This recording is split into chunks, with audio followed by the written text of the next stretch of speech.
Hey everybody, what's up? Once again, I'm sorry I haven't done a video in a while, but I've been busy, much like a productive person in the world. And today I was going to talk about one of you guys requested. Really enjoyed my video on multiple intelligence by Mr. Gardner, and asked me to do another one. But I wasn't going to do a video of the same theory. I was going to do a video of a different intelligence theory. Once again, please don't forget to subscribe to my YouTube channel. I forget to say that a lot. It really means a lot to me, everybody who has subscribed to my channel or everybody who messages me on my DM or through email. I don't really give a lot of information about myself. I do that on purpose. You guys know me as Psych Life, but maybe that'll change sometime. I see a lot of people making their profiles about mental health, a personal profile. Although I have not done that yet, I hope to maybe do it in the future, you guys' request. So today I wanted to talk about Robert Sternberg's theory of intelligence, his Triarchic theory of intelligence. I've done, just like Mr. Gardner's video, multiple intelligence. I've also done a video on the triangular theory of love, which is also by Robert Sternberg. And if you notice, both of his theories involve a triarchic or a triangular type of idea. And he does this on purpose because, like I mentioned last time in his triangular theory of love, a couple can have strong passion, which makes that triangle, that angle right there, very wide because it involves a lot of passion, but then the other angles are somewhat small. So he likes using the triangular theory because the triangle can change in its somewhat shape. It could be an equilateral triangle, it could be an isosceles triangle, etc., an obtuse, etc., etc.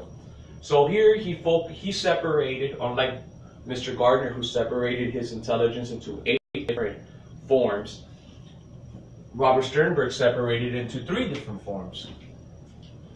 And they're both very similar.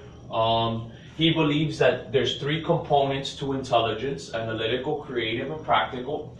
If you notice, Mr. Aristotle, the famous philosopher, he also separated intelligence into 3 different domains and 3 different components, which is very similar to Mr. Sternberg's over here. Aristotle had the theoretical portion, the practical, and the productive. Productive and creativity are a little different, but Robert Sternberg seemed to have used this theory and evolved it from Aristotle's. So let's go into these components. So the first one is the analytical component. For analytical, he tends to view those with, view it as or define it as analyze, critique, judge, compare, and assess. Who doesn't do that in their daily lives? We're constantly profiling. Here in the United States, there's this big thing now about cops profiling African Americans, and well, they don't have mental health training. If they had mental health training, then they would know what to profile for. As a clinician, I do assessments all the time. I'm about to go and do an intake in about 2 hours. I'm going to assess the individual to see what type of level of care he needs.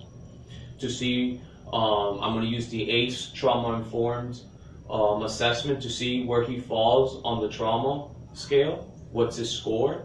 And based on the information I obtain from the various assessments I will utilize, the ADAD, I will develop a treatment plan. And then I will exercise that treatment plan.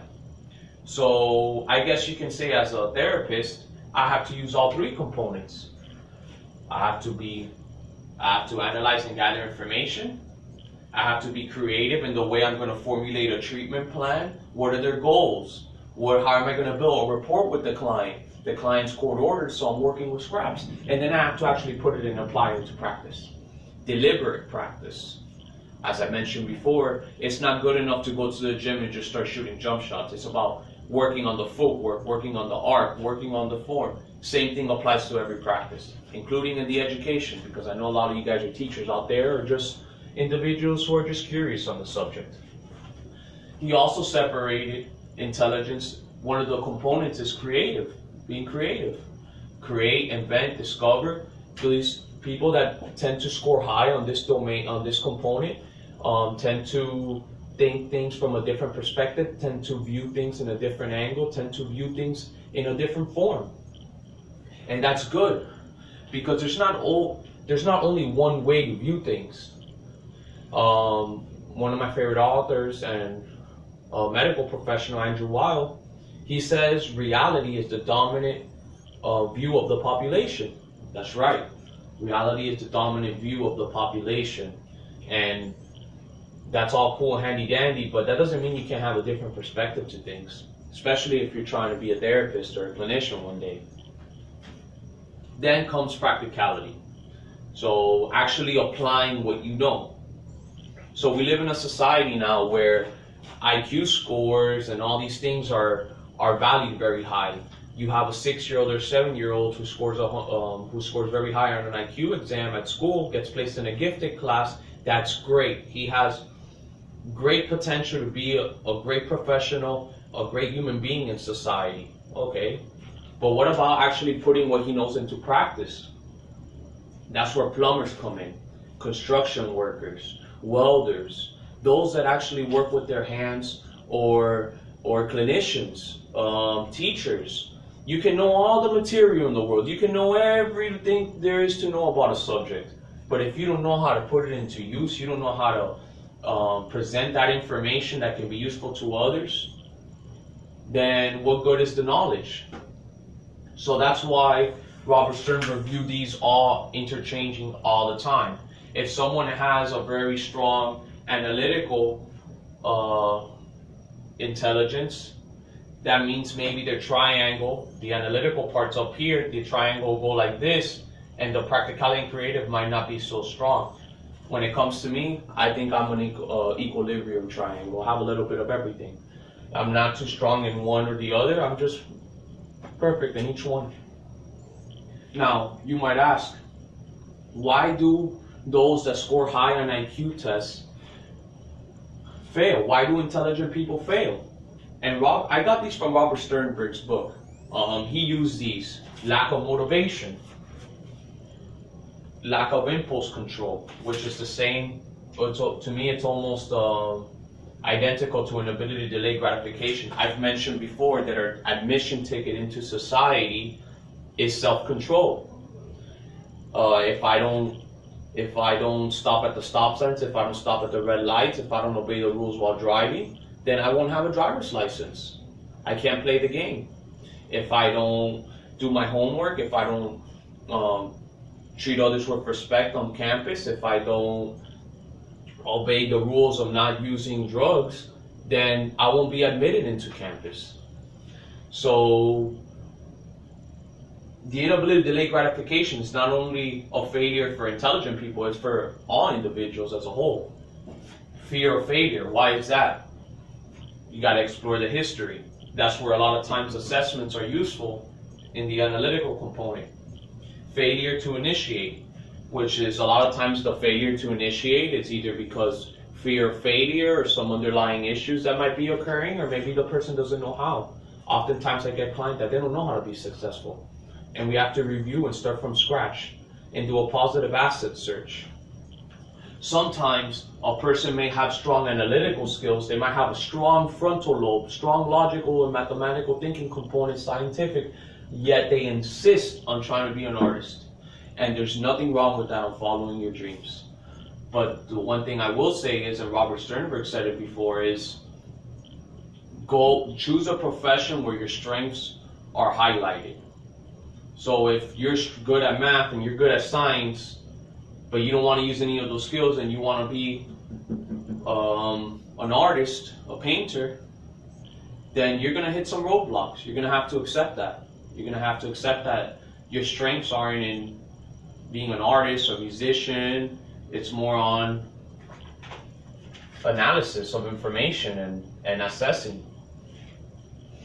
I think this theory is very good.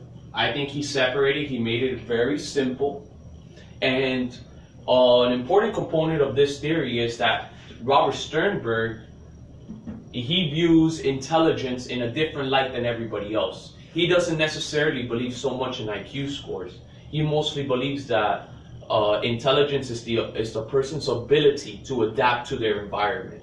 So if I'm on campus, I have to follow the campus rules. If I'm talking to kids who love video games, then I might just talk a little bit about video games, even though I'm not interested about it, but I'm surviving.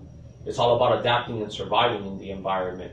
And those that do that well tend to be the most successful, because we live in a society where I mention almost in every single video that I do that values extrovert qualities more than introverts. Even over there in the East, it's changing now. Cities are becoming more westernized, and extroverted qualities tend to be viewed as more attractive, better suited for the workplace, and better suited for business. Whether that's right or wrong, I'm not the moral character. I'm just trying to explain. I'm not the moral judge. I'm just trying to explain, my readings or what I've learned. Please feel free to DM me if you have any sort of information you want to give me. So yes, I will actually read his view on what intelligence is. I'm quoting here. Intelligent behavior involves adapting to your environment, changing your environment, or selecting a better environment. This is a perfect definition, because this definition can be applied in the stages of relapse, stages of change, all videos that I've done. Oftentimes, a person suffering with addiction needs to leave that environment that created that addiction, that helped create that addiction in the first place.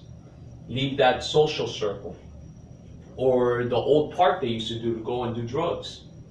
This can be difficult for an individual.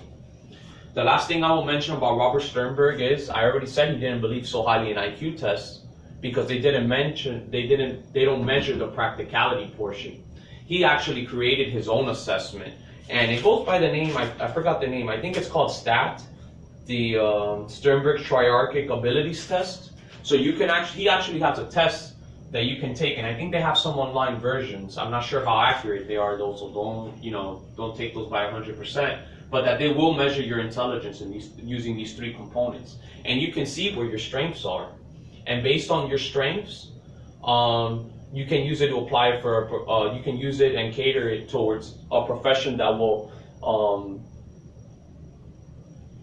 bring out your strengths, almost like doing a positive asset search in therapy.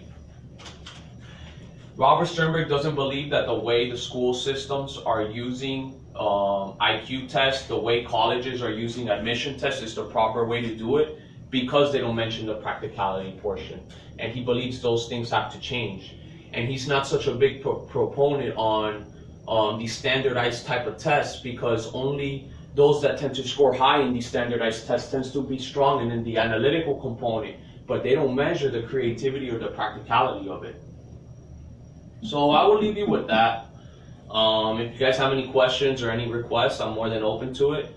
I just want to let you know again, I appreciate all of you for contributing to my page and contributing to my YouTube channel, and for even just taking a look at these videos, even if you didn't watch the whole thing or you just tuned in right now.